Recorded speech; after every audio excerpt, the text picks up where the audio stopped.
Die Trump-Musk-Trennung. Was genau ist das große, wunderschöne Gesetz? Ein tiefgehender Einblick in Präsident Trumps neuesten Gesetzesvorschlag und dessen Auswirkungen. So, the most important thing in politics in America is honoring the promises that you make to the American people. That sacred trust between the voter and the man they elect, in this case, the President of the United States.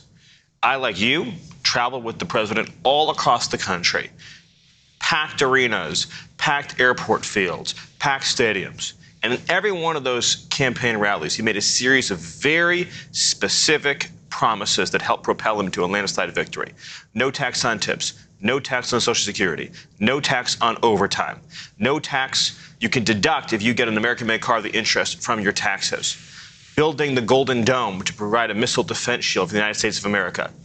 Passing comprehensive border security and immigration enforcement legislation to both seal up the southern border on a permanent basis and get the people here who don't belong back home. Also, fighting radical transgender insanity.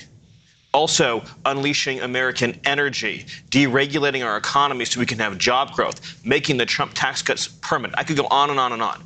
Each and every one of those promises is codified in this legislation. It is literally as though you took a campaign rally speech and turned it into a bill. The reason it is the big, beautiful bill is because it is a campaign speech turned into a piece of legislation, which is why I'm so proud of the House Republicans for passing this bill and honoring our shared promise to the American people. So now it's headed over to the Senate, and you tick through. We have 3 pages here. Eliminates Medicaid for illegal aliens. Trump saving accounts for kids. Slashes IRS funding. Green New Deal defunded. Energy production unleashed. Tariffs on Chinese-built ships. You go on and on. Who benefits from this? Well, first and foremost, the working and middle-class people of this country benefit.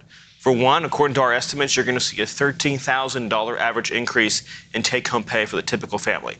$13,000 through both the combination of economic growth that this bill will unleash, as well as the historic tax cuts that will be unleashed. Again, you're talking about not only making the Trump tax cuts permanent, but the largest package of working class, middle class tax relief that has ever been proposed. You combine that with unleashing American energy, getting rid of wasteful regulations, and also, very importantly, getting the illegal aliens out of the country who are driving down wages for working people. This is the most working class bill that has ever been proposed. I've been in what people call the conservative movement for my entire life, since I was a child, since I was in high school. I never dreamed that we could have a bill as conservative, as transformative, as pro-American as this legislation is. This is the most populist pro-American bill. This is the MAGA agenda in legislative form. I could not be prouder of the people, including the 2 men to my left, who worked with our closest allies in Congress to make this bill into a reality. Well, that's great. And so, Russ Vogt, Director of OMB, I saw you on Will Kane this week, where your sister emailed in to make sure you pronounced your last name right. So, Russ Vogt. True story. One of the things, obviously, we talked a lot about last year and into this year was inflation. And record high inflation under Biden. And there's been some efforts early on to address that. How does this piece of legislation address the cost of living for the American people? Across the board, I just to reiterate one of the points that Stephen made, you have a bill that is so big on promises kept. Any one of the provisions in here would have been the kind of thing that would dominate the entire agenda for an entire year, and we have so many of them in the same bill. It is fundamentally not a budget resolution. This is an agenda setting, agenda and promises keeping bill. From the inflation side, let's look back to what Biden did, right? So Biden dramatically increased spending, scaled it, used COVID. We'd already funded what was necessary to deal with the COVID pandemic, and he dramatically expanded. And at that moment, you saw inflation really start to become an issue. They dramatically increased regulations. They sent energy prices escalating. And so when President Trump is running on the campaign trail, his inflationary efforts are aimed at those three issues, right? Deregulate the economy, get people's prices down, get rid of high energy costs, American energy across the board. This bill furthers that. And then, of course, in the spending driver and dealing with the Biden spending regime and pulling that back. And this has historic levels of mandatory spending reforms in the constituted as a work requirement and other reforms, but things that really drive our spending down. And I think it's one of the reasons, not the only reason, but it's one of the reasons we're back to having the lowest inflation in 4 years, and we're seeing it drive down. We'll be below the Fed levels soon. And so this is on a trajectory that is exactly what he ran on and dealing with the Biden excesses. Stephen, you had a post on Truth, or on X, I suppose. Largest tax cut and reform in history. Interest on car loans fully tax deductible if the car is made in America. Fast tracks new energy projects and provides protections against future regulations. Terminates the Green New Deal. Cuts $1.6 trillion in net mandatory spending. The most pro-American tax bill ever, as you were saying. Jump off of what Russ was talking about as how this addresses inflation and the cost of living for the average American person. Yes, well, so you just listed some of the examples there, but every economic provision in this bill, in part of this populist agenda that President Trump has led for a decade now, is geared towards making life more affordable and more prosperous for working people. The ability to go to a car dealership, get a car loan, and deduct 100% of that interest cost from your taxes, the kinds of deductions that normally have only been available to rich people, now are available to the middle class, to the working class in this country. The ability to get energy prices down even lower than President Trump has already reduced them by creating a permanent structure for deregulating American energy and keeping it flowing long into the future, that's going to make life more affordable for everyone, not just the cost of driving, but the cost of heating, the cost of air conditioning, the cost of electricity, the cost of everything is going to go down as a result of this legislation. The Trump bonus for families with new children, again, think about who's going to benefit disproportionately from that. It's not going to be rich people. It's going to be middle-class people, working-class people who have children are going to get a Trump savings account for that new child automatically when they're born. And, of course, extending and making permanent the Trump tax cuts from the first administration that also disproportionately benefited the middle and working class. Not to mention, of course, as we've already discussed, no tax on tips, no tax on overtime, no tax on Social Security. All geared towards the people who came out in droves to elect President Trump. There's so much to celebrate in this bill. And again, I don't think it's even possible to convey sort of the point that Russ made. If any of these things was done on its own, this would be considered a historic victory for the movement, for the presidency, for the country. In other words, if we had just did a bill that, say, just did no tax on tips, that would be, people would talk about that in 50 years, right? If Ronald Reagan had passed a bill in 1981 saying no tax on tips, there'd be 15 museums out there talking about the time that Ronald Reagan did no tax on tips. There'd be a constant reel on the History Channel about when Ronald Reagan did no tax on tips. That's just one part of this bill. You know, take, of course, something that I've talked a lot about with you and with many others on immigration and border security. This bill fully funds the entire wall across the entire southern border, land and river. So again, you think about promises made, promises kept. Is there a bigger promise than having full, complete, upfront funding that Democrats can never take away? So in other words, it's there, it's upfront, and by the way, it's paid for. Here's another point that isn't discussed very much at all. The immigration provisions in this bill are paid for by charging foreign nationals more money when they want to come to America. So by raising the fees on foreign nationals who are seeking visas and other immigration benefits, we are paying for the wall, for the ICE officers, for the border agents, for the pay raise that President Trump promised the ICE officers and the border agents. So we are literally paying for the defense of the homeland by increasing fees on those in other countries who want to come here. So it's a win-win. So when you hear Stephen talk about it, obviously, easy sell. So how could anyone vote no? Let's get into the weeds a little bit. CBO. What's the CBO? How does it work? What is the scoring mechanism? And why are people using it as a way to attack the bill? The Congressional Budget Office scores bills. They have what we believe is an artificial, unrealistic real baseline. quick, what does it mean to score a bill? You take a look at what the bill's provisions do, and you take it and you apply it and compare it to current law and current policy, and you say, will this cost more? Will this save more? What should the impact be of the various provisions? Generally with CBO, we have two main issues. We have the first issue is that when they compare it to what is, it is skewed and is artificial. So they make an assumption. They say all current spending, which we're on unaffordable glide paths, right? They say that is extended into eternity. It's called a baseline. When they look at tax law, they don't do that. They assume that if certain things have sunsets, even though those sunsets exist in spending, that those sunsets exist in taxes or revenue rates, that those are going to actually occur.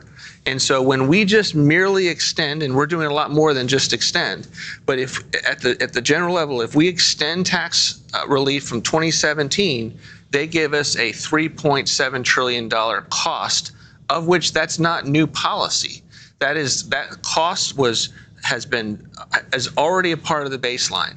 And so it's important when you're scoring something, when you're deciding how much something should cost, it should be as accurate as possible. When you adjust that, this bill actually reduces at least by $1.4 trillion deficits and debt over 10 years, including all of the things that we do in this bill, it reduces. And that is before the economic growth that we believe in this administration we will produce, because that's the second big issue we have historically with CBO, is that they do not believe that your policies will have more than a static approach to anything. We call this dynamic, and it's typically in the tax side. So not only do they not account for the fact if you allow for a 60% tax increase on people because you haven't extended their tax rates, that might actually have a poor negative economic impact, right? They don't assume that. They don't assume the recessions, the economic woes that would come from that. But they also, so that's horrifying, but they also don't then assume that if you have policies like no tax on tips and no tax on overtimes that are encouraging people to stay and work more and have more productivity, that's going to lead to higher levels of economic growth than you would ordinarily assume. And so that really is the big argument right now that we're having with CBO. And unfortunately, it's not just CBO. It is all of the watchdog groups in this town who, by the way, are policy agnostic.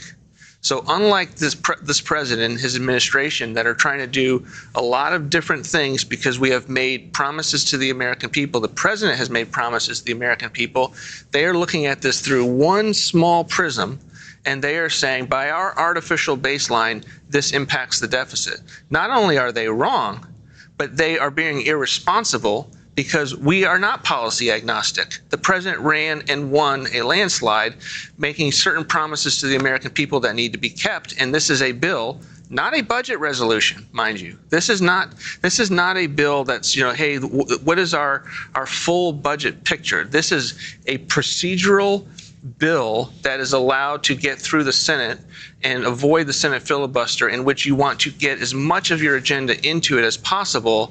And as a result, certainly needs to be scored, but it's important that it be accurate. I want to break down some of this deficit stuff, some of the CBO issues, because I think it's really important. Believe it or not, I actually was I was a staff on the Budget Committee for 2 years. So for 2 years, I had to learn everything there was to know about the Congressional Budget Office and scoring rules and budget rules. So it's going to get a little bit wonky, but these are really important points. So I want to pick up a little bit on what Russ said. So every year, at the end of the fiscal year, September 30th, all government funding expires. It goes down to zero, right? It goes down to zero. So if you were to do a score over spending over the next 10 years, based on what is known as current law, right? There'd be 1 year left of spending and then 9 years of nothing. So you would have a year of spending out of 10. So if you were scoring based on current law, you would show basically almost no spending over the next decade, because spending all goes to zero at the end of the fiscal year. The Congressional Budget Office, when they're projecting future spending, assumes that more or less what you spent last year will be spent next year. Okay. Now take taxes. Tax cuts most of the time, because of reconciliation rules, throughout most of the last number of decades have been on 5 or 10-year time horizons where they have to be extended and renewed. And almost without exception, they always are extended or renewed. It's just part of the law. So if a middle-class person is, say, paying 15%, and that's, say, for 10 years, and if Congress doesn't renew it, it would go up to 25%. Without fail, almost every time, eventually, Congress, usually Republicans, come in and they extend that tax rate. So under what is known as a current law baseline, CBO is not doing the same assumption it's doing with spending. CBO is assuming that every single tax rate in America is going to surge up to what it was before the last Trump tax cuts. And so what they're saying is, merely because this bill, among all the other provisions, keeps the Trump tax cuts in place and continues them, they're saying the act of not raising taxes costs several $1 trillion, which is absurd. It does not cost the government anything to maintain status quo tax rates. Like, by definition, you cannot cost the government something by not raising taxes. Only a communist would make the argument that not raising taxes is stealing something from the government. So the only honest way to do a baseline is to say, what is Congress going to tax in a realistic scenario, and what is Congress going to spend in a realistic scenario? And any realistic scenario, Congress is going to keep the tax rates from jumping up. So what this bill does on the tax side, by locking in the current rates, and then by cutting spending almost $2 trillion, is it reduces the deficit over any realistic set of assumptions by almost $2 trillion. And it was a very long explanation for getting there. But the bottom line for everyone watching at home is this. When you see anyone online talking about the CBO deficit score, 100% of that is the CBO criticizing the tax cut. That is it. So every reference to the deficit and CBO is 100% about your tax cut. It is not about spending. Spending in this bill is cut almost $2 trillion, including through the largest welfare reform in history. Very long, very technical, took up a lot of time, but had to do it. No, I think it's important. And I don't think that people want to intend on attacking the tax cut, but the CBO and the scoring mechanism is obviously convoluted and complicated, and I think kind of get hopefully lost, the budget director thinks I did all right explaining it. I don't know how you rate it. Nailed it. So not to continue the technicality, but James, you've been owning this bill. You've been working the Hill, both on the House. Congratulations, helping getting it through the House. I know that was an important lift, an important part. People on X and on social media are talking about single subject matter. Why don't you break this apart into 1,000 different little bills and pass them that way? And, I think that, to the point that Stephen made earlier, the reason you cannot do this is because we are doing a special process called budget reconciliation. The Senate requires 60 votes to pass legislation, and the benefit of budget reconciliation, where we're reconciling the law with the congressional budget, is that you have a 50+1 vote threshold in the Senate. The reason you put everything together and as much as you can, and everything, as Stephen said, all of Trump's campaign promises, this campaign speech, and the covenant that the president made with the American people turned into one big, beautiful bill, is because you have one bite at the apple and you have to execute absolutely as much as you can at that bite. And so for folks online saying, well, we should do short bills, this bill's long, it's complicated, I'm finding different things that maybe I don't like as much. The requirement of getting the president's agenda done is to put everything together into a single, big, beautiful piece of legislation, and that's what we've done here. So in that, the president has said, he said on the campaign trail, I don't know how many times he said it in interviews, he said it in office, no cuts to Medicaid. And yet Democrats are doing what Democrats do. The media is doing what the media does and says the president is trying to push Granny off a cliff and cut Medicaid. Can you unpack that and really explain what they're doing and why they're doing it? And so, first of all, we're talking about Medicaid, which does not affect in the main Granny. Medicare is the healthcare program for seniors. What we are doing with Medicaid and with other welfare programs is very simple. We are eliminating waste, fraud, and abuse using a Clinton-era technique, which in the past, before the parties became so polarized, had broad bipartisan support. And that is through work requirements. And the work requirements are if you volunteer, go to school, or work 20 hours a week, no one who does those things will lose any benefits. What we are focusing these programs on is the actual needy population that can't work, that's disabled, that has children at home, who need these benefits in order to continue and carry out their daily lives. That's what this bill focuses on. It focuses on a historically bipartisan, effective method for eliminating waste, fraud, and abuse in these programs. And we did it in the late 1990s, saved hundreds of billions of dollars, and brought more people back into the workforce where they got better health care than is available through the government. And we think these reforms and the reform approach that we have done with this bill is precisely in that vein and will be successful in the same way that the 1990s reforms were. I mean, you talk about the 1990s, Senator Dick Durbin, who happens to still be around, liberals, conservatives came together and said, let us put people back to work. If we are going to solve the welfare mess for good, take people off welfare permanently. We need to put them to work. Now, we're not even suggesting that. We're suggesting community service, going to school. These are all options. And again, it's just 20 hours a week. It's not even sort of a full-time requirement. So let's go on then to no tax on Social Security, another campaign promise that the president made, another piece of legislation that's packed into this reconciliation bill. How important is that? Look, I think, when you look at the tax bill and the tax section, what do people talk about? What are people excited about? What do people are really interested in? It's those three campaign promises that the president made, including, or the four: tips, Social Security, overtime, and car loans. And with the big three, tips, Social Security, and overtime, and I say big because that's the magnitude of them, what we're talking about here is a labor stimulus. We're bringing people off the sidelines into the workforce and making sure that people who do work more get paid more. It's about enhancing the dignity and rewards of work.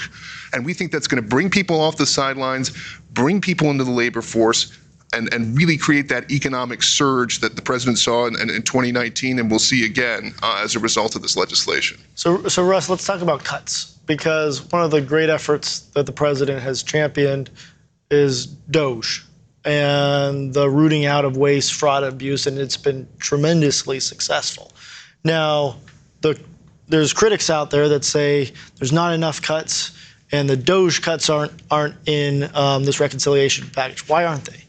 To James's point, this is a procedural reconciliation device to get through the United States Senate's filibuster. And so there are rules that are part of that. And that one of those rules is that discretionary spending, the most people would think about is what funds the bureaucracy.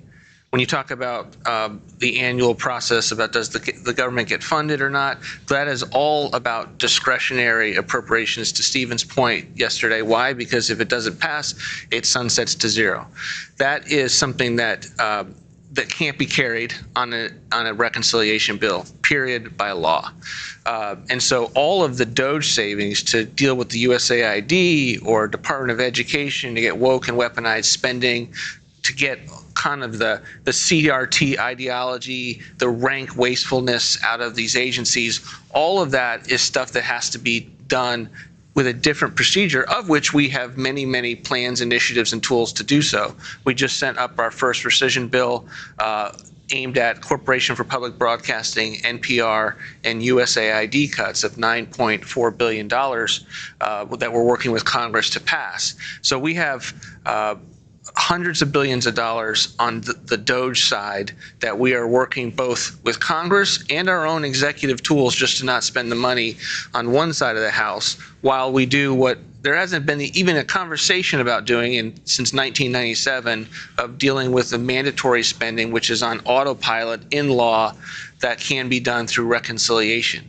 And so there is this misperception out there that this is a budget bill, that this is a budget resolution. So why wouldn't you account for all of your savings in there? And there's a legal reason for why we have not been able to do that.